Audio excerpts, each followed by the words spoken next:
My family used my money to buy a house for my sister without my permission, just because she was the favorite and needed it more. I never thought I'd be the kind of person to test my own family, but here we are. At 28 years old, I'd been carrying them on my back for years, and they didn't even know it. Well, that's not entirely accurate. They knew someone was paying the bills.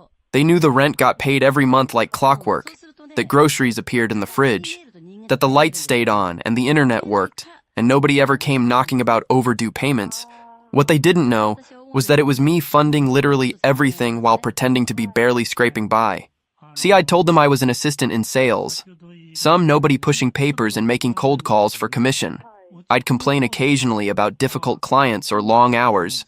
Nothing too dramatic, just enough to maintain the fiction. The truth was so different it would have been laughable if it wasn't so pathetic.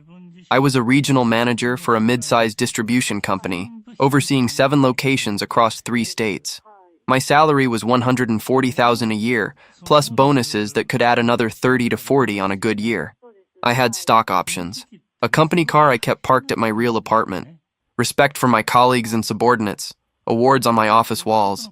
But my family? They had absolutely no idea. Every single time I came home to the house I was paying for, someone had a comment ready. My sister would roll her eyes when I walked in wearing my casual clothes, the ones I'd change into after work to maintain my cover story. She'd make these little remarks about how I should have more ambition, how all her friends' brothers had real careers and bought their parents nice things. My father would grunt about how at my age he was already saving for a house, implying I'd never get there at the rate I was going. My mother would sigh dramatically, looking around our decent but not extravagant rental, and mention how she wished I made more so they could live somewhere better, so they could have nicer things, so she wouldn't be embarrassed when her friends asked where we lived and what her son did for work. Better. That word haunted me. The rent I paid was $2,000 a month for a 3-bedroom house. Add utilities, groceries, insurance, internet, phone bills, and I was covering close to $4,000 monthly. I paid for absolutely everything. And they thought I was living paycheck to paycheck in some studio apartment, struggling while sacrificing for the family. The reality was I did have an apartment across town, a beautiful 2-bedroom place with floor-to-ceiling windows overlooking the river. $2,400 a month, and I paid it gladly for the peace. I'd stay there during the week, telling them I was crashing at a friend's to save on gas. The lie had grown so elaborate I could barely keep track anymore. The disrespect wasn't even subtle anymore. It used to be veiled, little implications and sighs and looks. Now it was direct and cutting. 2 weeks before everything changed, we were having dinner on a Tuesday evening. Nothing special, just a regular weeknight. I'd picked up takeout from that Chinese place they liked on my way over because nobody felt like cooking, and I definitely wasn't going to volunteer. My sister was on her phone between bites, scrolling through social media with that glazed expression everyone gets. She suddenly laughed, this sharp bark of amusement, and turned her phone screen to show our parents. It was a post from one of her college friends, someone I vaguely remembered meeting at graduation years ago. The friend had just bought a condo in the city. Nice place from the photos, modern building with a doorman and everything.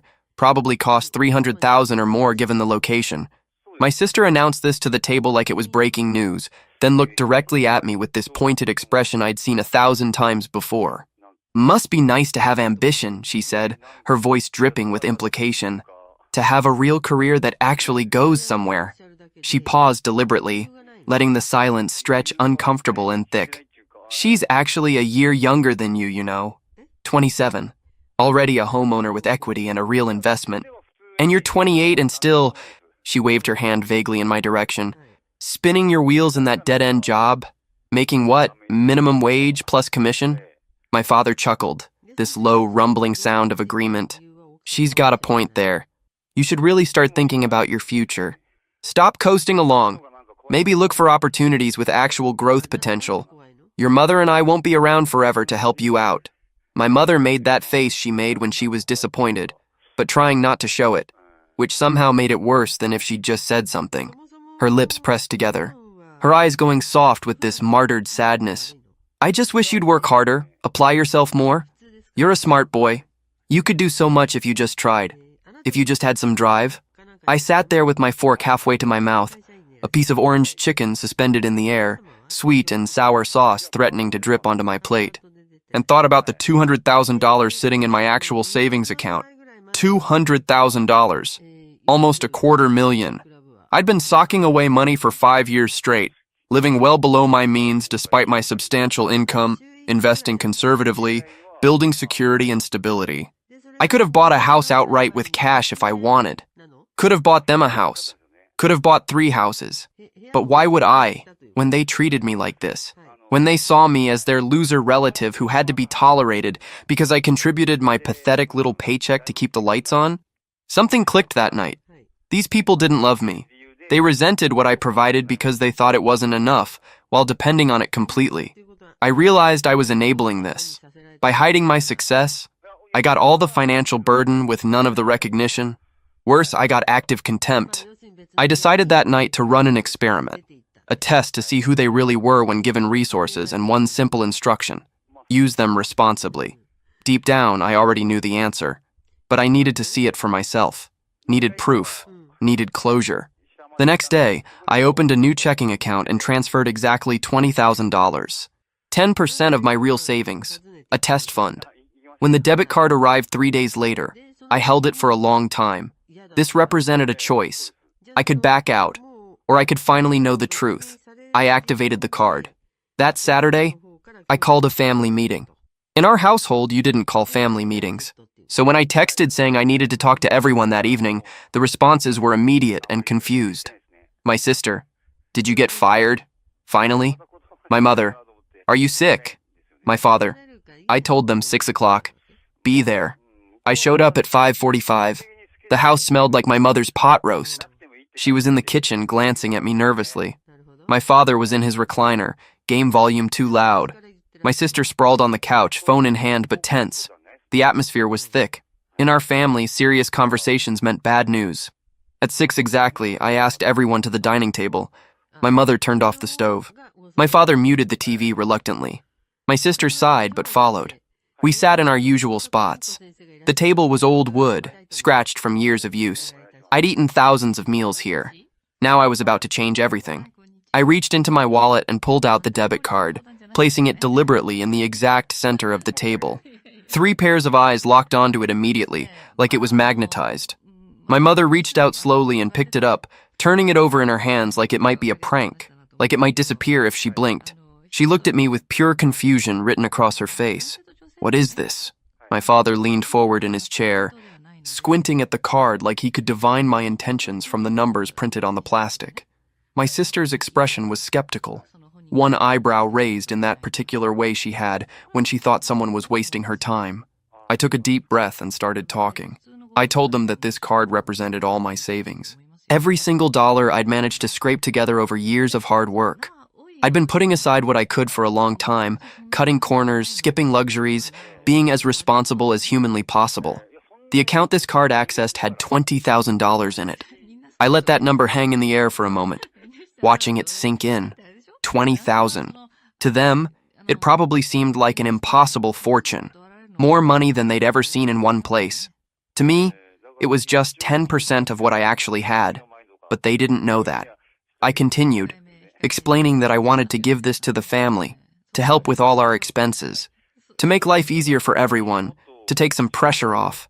The rent, the bills, groceries, all the necessities we needed to keep the household running smoothly. This card was for the household, for all of us to benefit from. All I asked, the only condition I was putting on this gift, was that they use it responsibly, only for what we actually needed as a family. No extravagance, no wasteful spending, no frivolous purchases, just responsible management of our shared resources. You should have seen their faces transform in that moment. My mother's eyes filled with actual tears that started spilling down her cheeks almost immediately. She pressed one hand to her mouth like she was holding back a sob, the other hand still clutching the card like it was precious beyond measure. My father's entire expression shifted like someone had flipped a switch in his brain. His perpetual look of vague disappointment transformed into something that might actually have been pride for the first time in years. He stood up from his chair, walked around the table with deliberate steps, and clapped me hard on the shoulder with his big hand. His voice was gruff and thick when he spoke. "I'm proud of you, son. Really proud. This is what being a man means. Taking care of your family, making sacrifices, putting others first. You're finally showing some real character, some real backbone. This is the kind of thing that makes a father proud. My sister looked genuinely shocked, her mouth hanging open slightly in disbelief. Then slowly, like sunrise breaking, she smiled at me. And I don't think I'd seen her smile at me without sarcasm or mockery in literally years. You know what? Maybe I judged you too harshly. Maybe you're not as completely useless as I thought you were. Maybe you do have some sense of responsibility after all. Good for you. They promised me everything I wanted to hear, falling over themselves with assurances. Swore they'd be so careful with the money. So responsible. My mother said she'd keep track of every single transaction, would make sure not even a dollar was wasted or spent unnecessarily. My father talked about finally feeling secure for the first time in years, knowing we had a financial cushion if something went wrong. My sister even offered to help manage the budget. Actually suggested we sit down together monthly and review all the expenses to make sure everything was on track. They were so grateful, so appreciative, so full of promises and good intentions and plans for how responsibly they'd handle this gift I was giving them. I nodded and smiled and accepted their thanks graciously. I stood up and hugged my mother when she came around the table with tears still wet on her cheeks, her arms squeezing me tight. I let my father's heavy hand stay planted on my shoulder, the weight of it familiar and almost comforting. I met my sister's smile with one of my own, forcing my face into an expression of warmth. And inside, beneath the performance, I felt absolutely nothing. No warmth, no happiness, no relief, no sense of family bonding, nothing. Just this strange, detached calm. Because deep down, in a place I really didn't want to examine too closely, I already knew exactly how this would end. But I needed to see it. Needed to watch it happen in real time. Needed the evidence that would free me. The first 2 months were legitimate. Rent, groceries, utilities, all normal. I started to feel guilty. Maybe I'd been too harsh. I was such an idiot. Month 3 started fine. Then, during a meeting, my phone buzzed. $500 withdrawal. ATM near the mall. I stared at the notification. 500 wasn't nothing, but maybe they needed cash for something legitimate. I dismissed it and refocused on the meeting, but something uncomfortable settled in my gut. 2 days later, $800, same area. Then charges started appearing. Expensive boutique, $287. Trendy restaurant, $192. Another boutique, another restaurant, $600 withdrawal. Electronics store, concert tickets. The charges came faster, like they'd been testing the waters and found them comfortable. I sat in my apartment one evening, scrolling through the transaction history. I could see the exact moment the shift happened. 2 months of responsible expenses, then that first 500 test. When I didn't react, the floodgates opened. Clothes, restaurants, entertainment. My sister went to 2 concerts, they ordered expensive delivery 3 or 4 times a week. Designer coffee every morning. My father bought sporting goods. The grocery charges clearly included electronics and luxury items disguised among food. By month 4, the balance dropped from 20,000 to just over 10. I did the math. Necessary expenses should have been maybe 3,500 monthly. They'd spent an average of 2,500 on top of that. 10,000 on waste. I documented everything, screenshots, notes, spreadsheets. The evidence was damning. And still, I waited. 4 months in, my mother called. Her voice was excited but trying to hide it. They wanted me over for lunch Sunday. They had good news, family news. She wouldn't say what. I agreed, voice neutral. Inside, every alarm bell was clanging. Good news from people who'd blown through $10,000. This was going to be bad. I showed up Sunday at noon. The house smelled like roast chicken, her special occasion meal. The table was set with the good plates. My father wore slacks instead of sweatpants. My sister was vibrating with excitement. We sat down. They served lunch with unusual ceremony, everyone smiling. 15 minutes of awkward small talk before my sister couldn't contain herself. She put down her fork dramatically. I bought a house. I carefully arranged my face into an expression of polite confusion, like I wasn't sure I'd heard her correctly. What do you mean? How did you afford a down payment for a house? Her excitement didn't dim even slightly at my question. She waved her hand dismissively like I was being silly. The family helped, obviously. We all contributed. It was a real team effort, everyone pitching in together. My mother jumped into the conversation enthusiastically, her voice proud and pleased. We used $9,500 from the account as the down payment. Got approved for the mortgage with your father and I as co-signers since your sister's credit isn't quite there yet. The monthly payment is $1,500 for 20 years. Very reasonable. Really, we got an excellent interest rate given the circumstances. My father nodded along, looking satisfied with himself. Smart investment, really. Real estate always appreciates over time. This is good for the whole family long term. My sister was practically bouncing in her seat. Closing is in 3 weeks. I'm so excited. I can finally stop renting, start building actual equity, be a real adult with property and a future. I kept my voice carefully neutral, betraying none of what I was feeling. Where exactly is this house? Her enthusiasm dimmed just slightly, but she recovered quickly. Well, it's a bit far out from the city center, more like the outskirts of the suburbs, really. It's not the best neighborhood in town, but the realtor says it's definitely up and coming. Lots of young families moving in, tons of potential for growth. And how many bedrooms does this house have? 3, which is perfect. Perfect for who exactly? She looked at me like I was being deliberately dense. For me, obviously, and Mom and Dad. They're going to be living with me, helping with the mortgage payment, making it a real family home.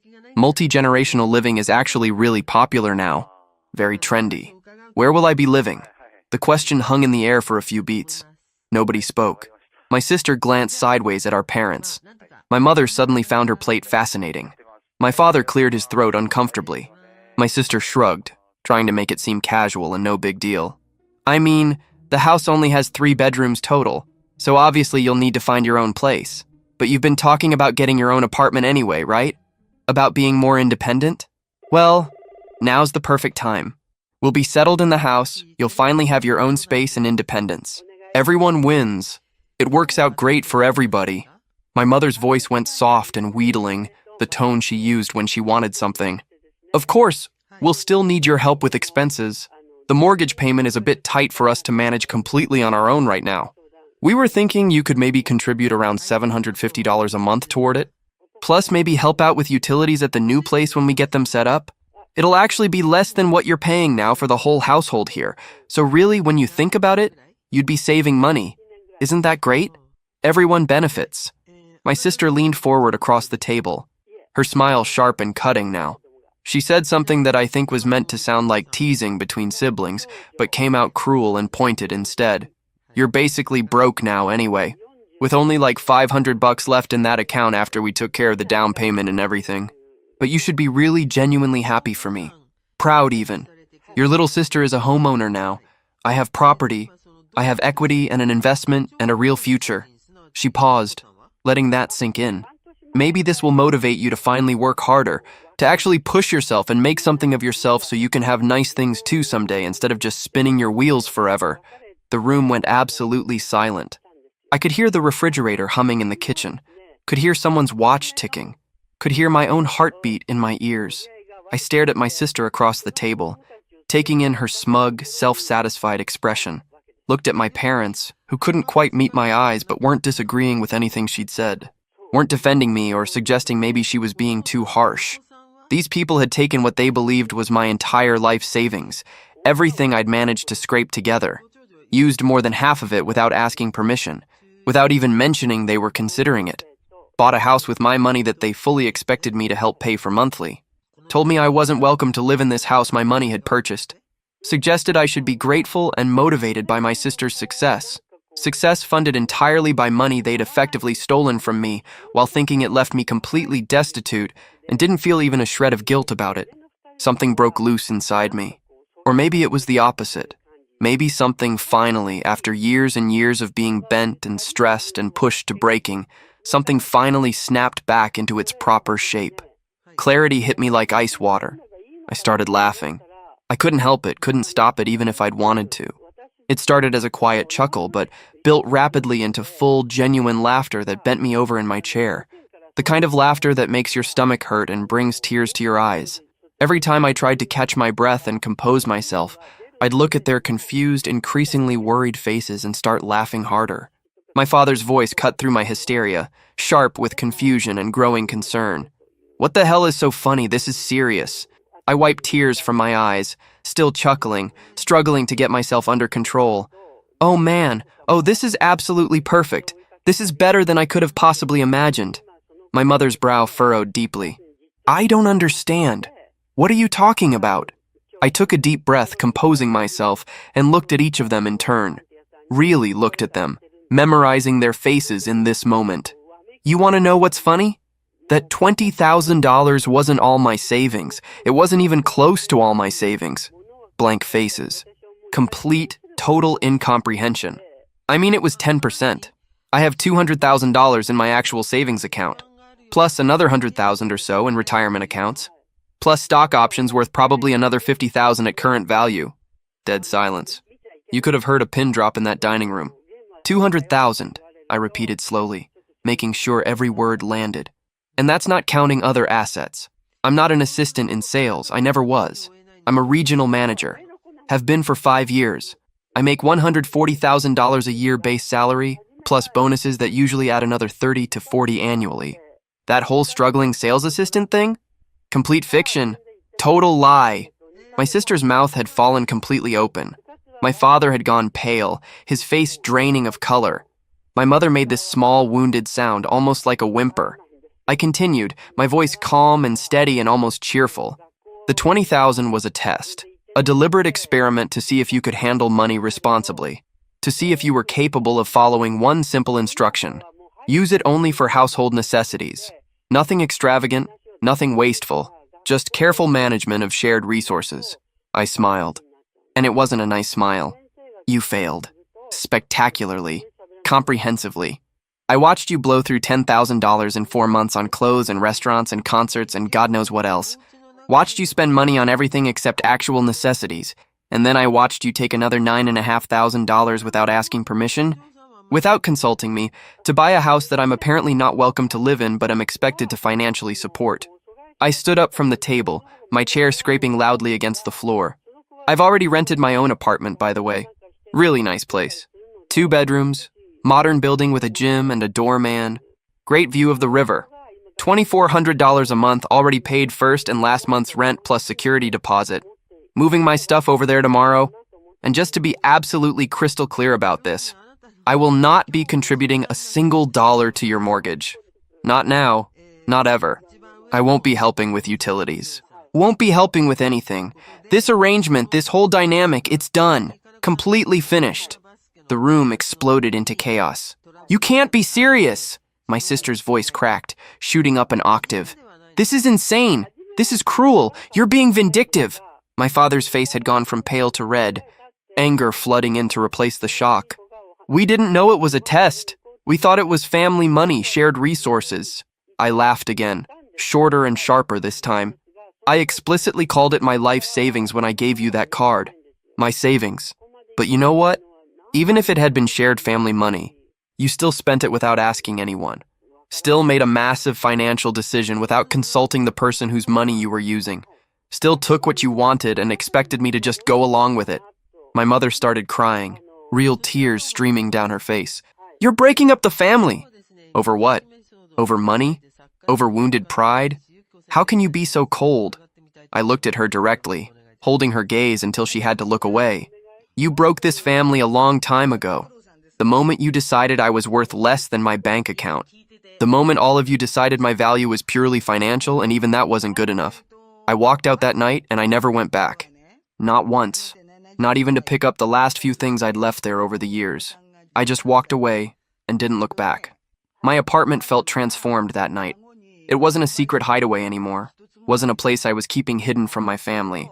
It was fully, completely, unapologetically mine. I unpacked the last boxes I'd been storing, the ones with personal items and photos and books I cared about. Set up my spare bedroom as a proper home office instead of just empty space. Hung pictures on the walls, arranged furniture exactly how I wanted it. Looking around at my space, seeing my choices and my taste and my life reflected in every corner, I felt physically lighter, like I'd been carrying a weight I didn't fully realize was there until it was suddenly gone. The first 2 weeks after that dinner were blissfully, perfectly silent. No calls, no texts, no knocks on my door. I let myself believe, probably foolishly, that maybe they'd actually understood. That maybe the shock had been enough to make them realize how badly they'd messed up, and they were giving me space to process. Or maybe they were just too ashamed to reach out. Then week 3 arrived, and the messages started trickling in. Generic at first, vague and non-specific. Short texts that said things like, "Can we talk?" and "Please call me back when you get this." No acknowledgement of what they'd actually done. No real apology or taking of responsibility. Just these blanket requests for contact that I deleted without responding. Every single one went straight into my phone's trash. I blocked their main numbers, then blocked the new numbers they started texting from when they realized I wasn't responding. Extended family got involved in week 4. My uncle called, his voice carefully neutral and diplomatic. He'd heard there was some kind of disagreement, maybe a misunderstanding between us. Family fights happened, he understood that. But surely we could all sit down together like adults and work this out. Hash through whatever the problem was and find a solution that worked for everyone. I explained the whole situation to him, calmly, without emotion or exaggeration. Just laid out the facts in order. The test, the spending, the house purchase, the fraud of using my money without permission, the expectation that I'd continue funding them while being excluded and mocked. He went quiet for a long time after I finished. I could hear him breathing on the other end of the line, processing. "That's," he finally said, choosing his words carefully, "that's pretty bad. I admit that's worse than I thought when your mother called me. But still, family is family. Blood is thicker than water. Surely there's some way to move past this." "There isn't," I said simply. "They showed me who they are. I believe them." He tried to argue, tried to convince me that everyone deserved second chances, that holding grudges only hurt me in the long run. I listened politely and then told him I needed to go. He didn't call back. My aunt tried next 2 days later. Same script, different delivery. She'd talked to my mother, who was apparently beside herself with grief and worry. How could I do this to her? To them? Yes, they'd made mistakes, but cutting them off completely seemed harsh. Extreme. They were my family. Didn't that count for something? "Would you be okay with someone stealing your life savings and then kicking you out of your home?" I asked her directly. She stammered something about it being more complicated than that, about family dynamics being nuanced. "It's really not complicated," I said. "It's actually very simple. They took advantage of me financially while treating me with contempt, and I'm choosing not to allow that anymore." She didn't have much to say after that. The call ended awkwardly. A cousin I hadn't spoken to in years tried reaching out. Then another uncle. Then a family friend my mother had apparently enlisted. Same message from all of them. Family is forever. Forgiveness is important. Holding on to anger only hurts yourself. They've learned their lesson. Give them another chance. I gave them all the same information and the same answer. No. 2 months after I'd walked out of that house, they escalated their approach dramatically. It was a Thursday night, getting late, probably close to 11. I was getting ready for bed, had just finished my nighttime routine, and was about to turn off the lights when I heard loud, insistent pounding on my apartment door. Not knocking. Pounding. The kind of noise that echoes and makes your neighbors peek out their doors. Then voices. My mother's voice, high-pitched and cracking with emotion, calling my name through the door. My sister sobbing, these big dramatic gulping sobs that sounded almost theatrical. My father's deeper voice rumbling, demanding I open the door immediately. "We just want to talk. Please, just 5 minutes of your time. We're family. You can't do this to us. Open this door right now." The sounds echoed down the hallway of my floor. I stood frozen in my bedroom doorway for a moment, listening to them beg and demand and cry on the other side of my door. My neighbors could definitely hear this. Multiple neighbors, probably. This was a nice building in a quiet neighborhood. This kind of scene didn't happen here. I walked to my front door, stood close enough that they'd hear me clearly through the wood, and spoke loudly and firmly. "If you don't leave this building immediately, I'm calling the police. You're trespassing. You have 60 seconds to be out of this hallway or I'm reporting you." The pounding stopped. I could hear frantic whispered arguing on the other side. My mother's voice pleading for just a moment, just to see my face. My sister saying something I couldn't quite make out. My father insisting this was ridiculous. I was being ridiculous. I started counting out loud. 60, 59, 58. At around 30 seconds, I heard footsteps finally retreating down the hall toward the elevators. I waited by the door for another 5 full minutes, listening intently, then carefully looked through the peephole. Empty hallway. Silence. That night, I blocked 3 more phone numbers they'd apparently borrowed from friends to try reaching me. Month 3 of complete separation. My life had genuinely settled into a new rhythm that didn't include them at all. Work was going exceptionally well. I'd successfully negotiated a major contract with a new client that would bring in substantial revenue for the company. My boss had praised my handling of it in front of the entire management team. I'd started dating someone I'd met at a professional networking mixer, a woman who worked in marketing at a completely different company and knew absolutely nothing about my family drama. She liked me, for who I actually was as a person, not for what I could provide financially. We'd been on 4 dates and I genuinely enjoyed spending time with her. Looked forward to seeing her. I was sleeping better than I had in years, eating better, smiling more easily and genuinely. The constant low-level stress I'd been carrying around had faded. One Saturday morning, I was cleaning out a closet in my apartment and found an old photo album I'd forgotten about. I sat down on the floor and flipped through it. There was my 10th birthday party, all of us smiling around a cake. A family vacation to the beach when I was 12. My high school graduation with my mother's arm around my shoulders, both of us grinning. Christmas mornings, summer barbecues, normal family moments from what felt like a different lifetime. I sat there for almost an hour looking at those photos, feeling something heavy settle in my chest. These people in the pictures looked happy. They looked like they cared about each other. When had it changed? Or had I just been too young to see the cracks back then? My phone was in my hand before I realized I'd picked it up. I had my mother's old number pulled up, thumb hovering over the call button. Maybe I could help them just a little. Not take them back, but maybe send some money anonymously. Help them avoid the worst of it. They were still my family, weren't they? These people in these photos? I sat there for 5 full minutes, phone in hand, staring at that call button. Then I thought about my sister's voice saying I was basically broke while laughing. Thought about them using my identity for fraud while thinking it left me destitute.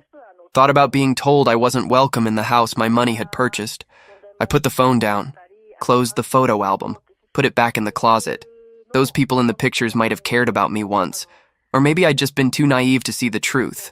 Either way, they'd made their choices. I'd made mine. And I was finally, for the first time in years, at peace. My cousin called one afternoon, the only family member I still maintained any contact with.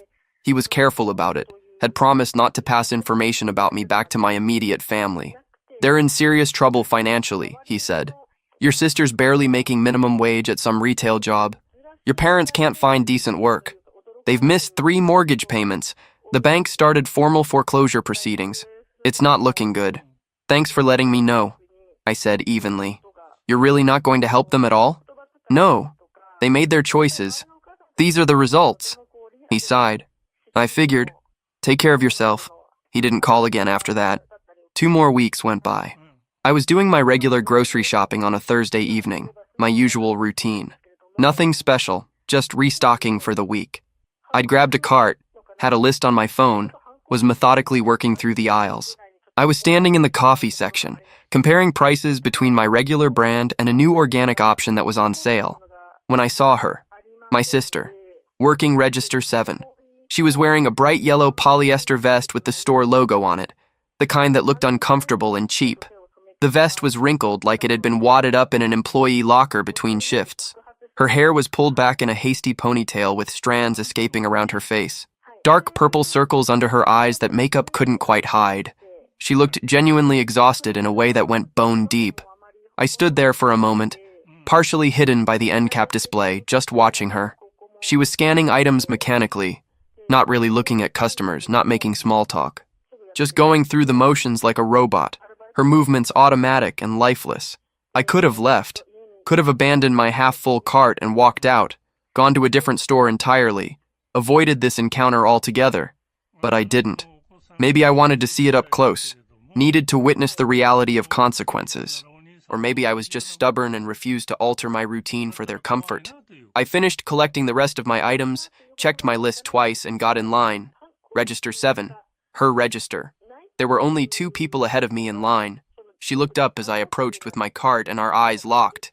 I watched recognition crash into her like a wave, watched her entire face change. Her hands froze mid-scan, a can of soup suspended in the air. The customer in front of me turned around to see what had caused the delay, confusion on their face.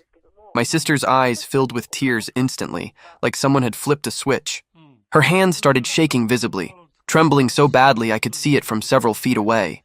She tried to continue scanning the customer's items, but she was fumbling, nearly dropping things. The can of soup she'd been holding slipped, and she barely caught it. The customer looked genuinely concerned and asked if she was okay. She nodded without speaking, didn't trust her voice, and somehow managed to finish the transaction. The customer took their bags and left with a worried backward glance. I stepped forward to the register and started placing my items on the conveyor belt, one by one, deliberately, taking my time. My sister reached for the first item with shaking hands, a jar of pasta sauce. She scanned it once. The machine didn't beep. Scanned it again. Nothing. Her hands were trembling too much. Third try, and it finally registered with a chirp. Tears were streaming down her face now, running mascara, dripping off her chin. She didn't wipe them away, just kept trying to scan my items.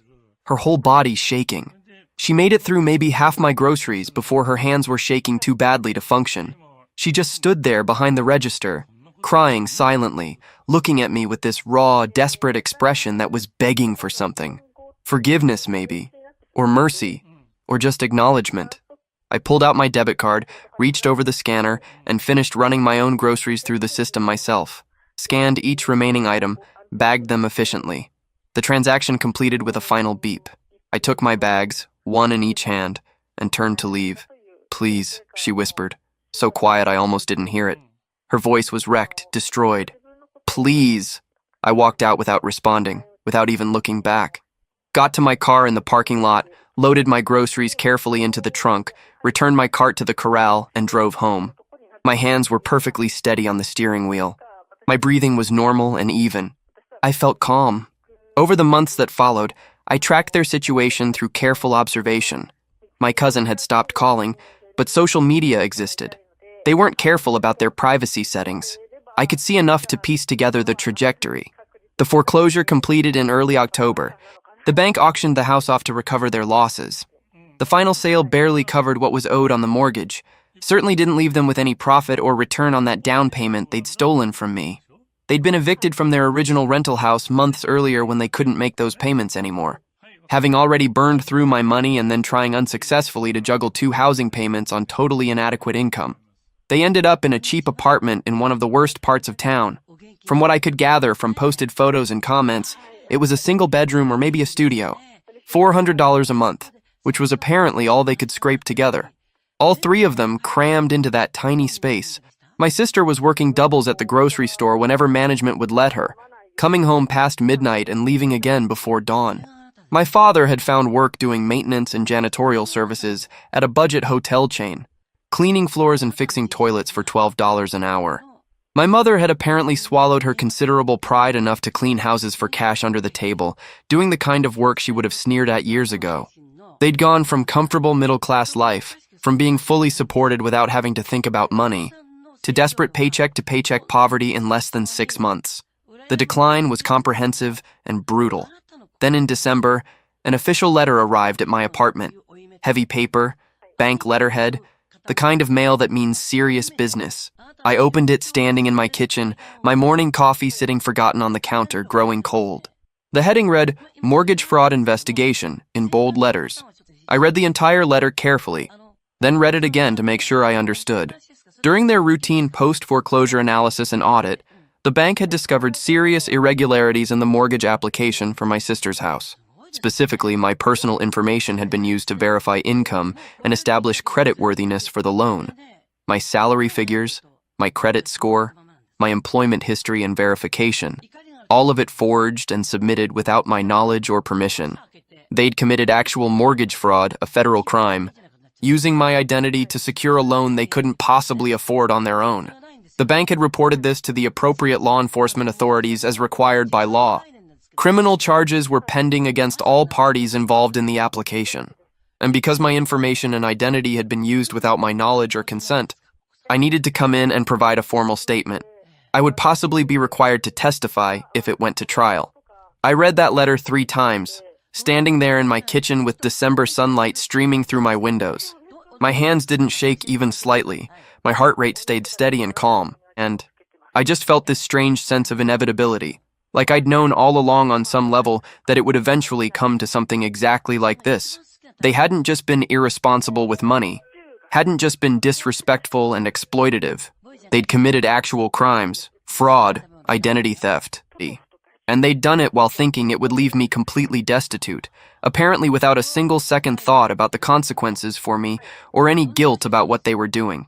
I called the number printed at the bottom of the letter and scheduled an appointment to give my statement at the bank's legal department. The representative I spoke with was professional and appropriately sympathetic. "This must be very difficult," she said carefully, "dealing with family members who had violated your trust so severely and broken laws in the process." I agreed politely that yes, it was certainly challenging. I was in the middle of an important quarterly review presentation when everything came to a head. Conference room on the executive floor, big table, lots of important people. My boss, his boss who was the regional VP, the CFO, various department heads.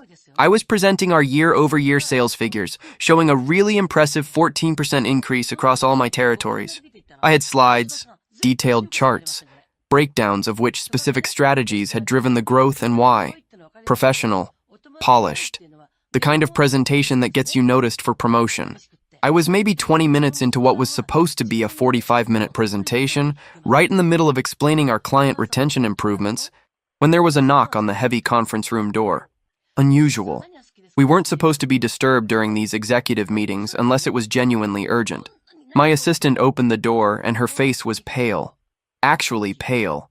She looked at me with this apologetic, almost panicked expression and mouthed, "I'm so sorry," before speaking quietly. "There are some people in the main lobby who claim to be your family. They're causing quite a disturbance. Security called me and asked if you could please come deal with it." The conference room went completely silent. Every single person at that table turned to look at me. My boss raised his eyebrows in an unspoken question. I apologized professionally for the interruption, excused myself, and followed my assistant to the elevator. As soon as the doors closed and we were alone, she started explaining rapidly. "They showed up about 20 minutes ago and tried to go directly up to your floor. Security stopped them at the desk because they weren't on the visitor list. So they started, making a scene, demanding to see you, saying it was a family emergency. Security tried to get them to leave, but they refused, and they've just been getting louder and more disruptive. I'm really sorry. I didn't know what else to do." "It's fine," I told her calmly. "You did the right thing. I'll handle it." The lobby of our corporate building was usually pristine and professional, all glass and polished marble and expensive modern furniture, deliberately designed to impress clients and visitors with our success and stability. Right now it had 3 people who looked like they'd been living rough, because they had been. They stood out like stains on white carpet.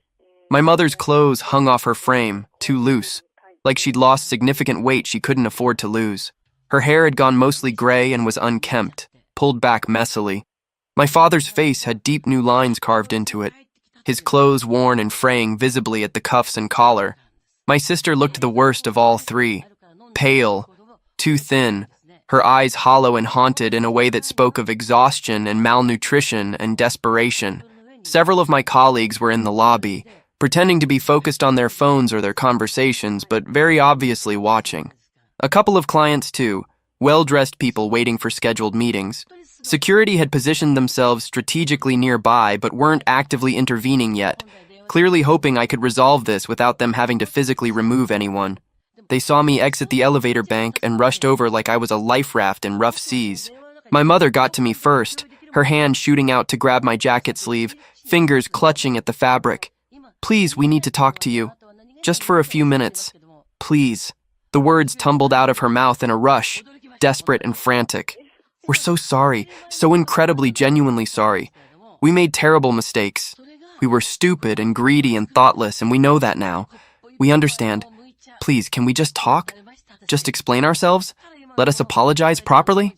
My father stood slightly behind her, staring at the polished marble floor, his whole body language screaming discomfort. His pride was clearly at war with the necessity of this public begging session. My sister was crying openly, tears streaming down her face unchecked. "I'm sorry," she kept saying over and over like a broken record. "I'm so sorry. Please listen to us, please. We need you." I stood there, acutely aware of my audience. My professional colleagues watching this unfold. Clients witnessing this messy family drama. Security personnel ready to intervene. This was my professional environment, my carefully maintained reputation and image. And here was my family, creating a spectacle that would be gossiped about for weeks. I kept my voice calm and level. "What specifically do you want from me right now?"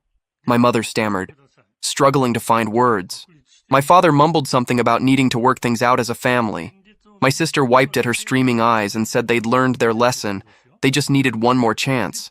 "What specifically?" I repeated with emphasis. "Do you want from me right now? Be clear." The truth finally came spilling out in a desperate rush. They wanted to move into my apartment with me. My mother explained frantically, words running together, that I had 2 whole bedrooms, which was plenty of space for everyone. They were currently living in absolutely horrible conditions, just 1 room for all 3 of them. The building had a serious roach infestation that management refused to address. The neighbors were legitimately dangerous, drug dealers and worse. They couldn't live like that anymore, they just couldn't. "Surely you can understand," my mother pleaded. "Surely you can find it in your heart to forgive us and help us. Just temporarily, just until we manage to get back on our feet. We're family. Doesn't that have to mean something? Don't you care about us at all?"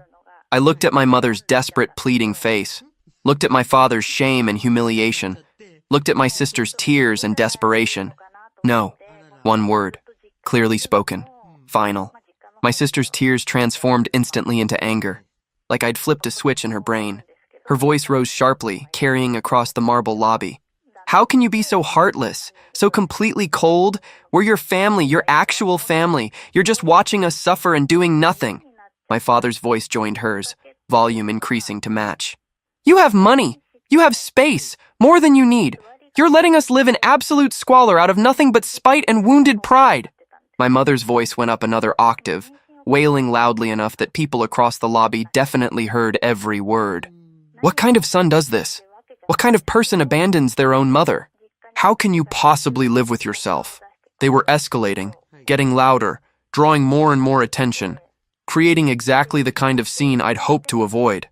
Around us, the lobby had gone silent, except for their voices. People had completely stopped pretending not to watch. This was a full spectacle now. My sister escalated even further, her voice echoing off the marble walls and high ceiling. "You're heartless. You've always been heartless. You care more about your precious money than your own flesh and blood. Sitting up there in your fancy office with your fancy salary while your own family struggles to afford food." My father grabbed my arm with force, his voice loud and accusing enough that everyone could hear. "This is cruelty, pure cruelty. This is vindictive behavior. This is absolutely unforgivable, and you should be ashamed." I pulled my phone from my pocket and called building security. My voice was deliberately level and professional, like I was handling a routine business matter, which in a way I was managing a problem disrupting business operations. 2 security guards arrived within 30 seconds, clearly having been standing by waiting for this exact call.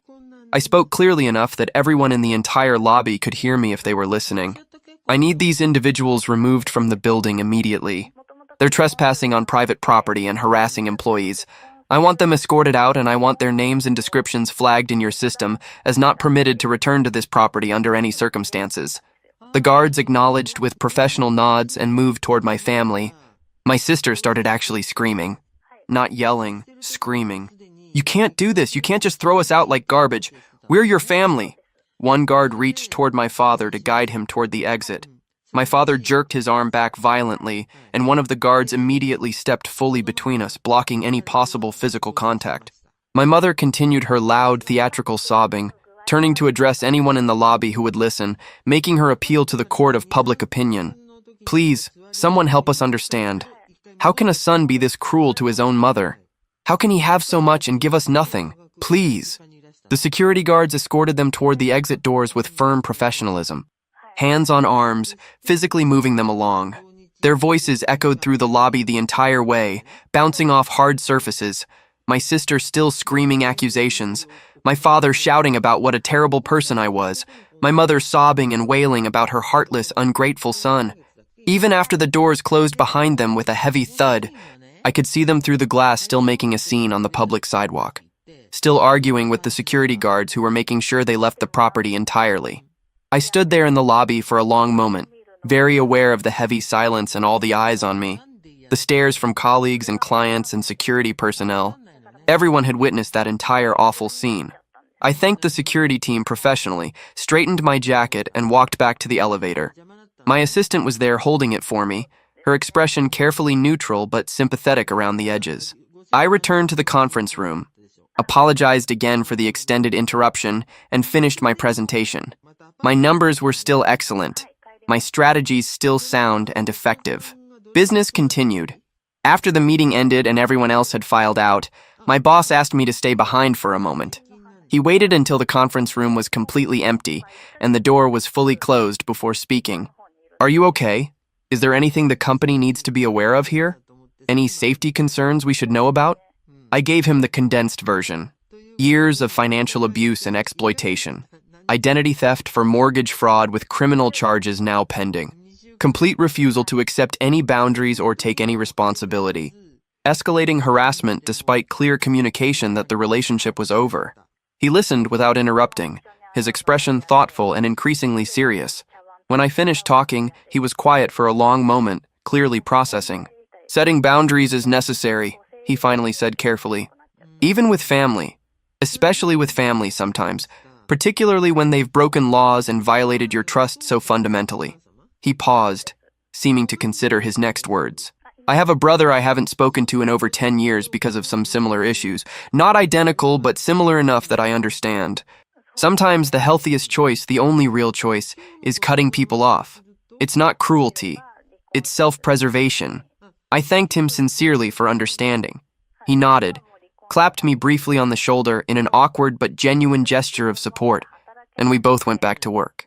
The next several days, multiple colleagues who had witnessed the lobby scene went noticeably out of their way to be supportive without being intrusive or nosy.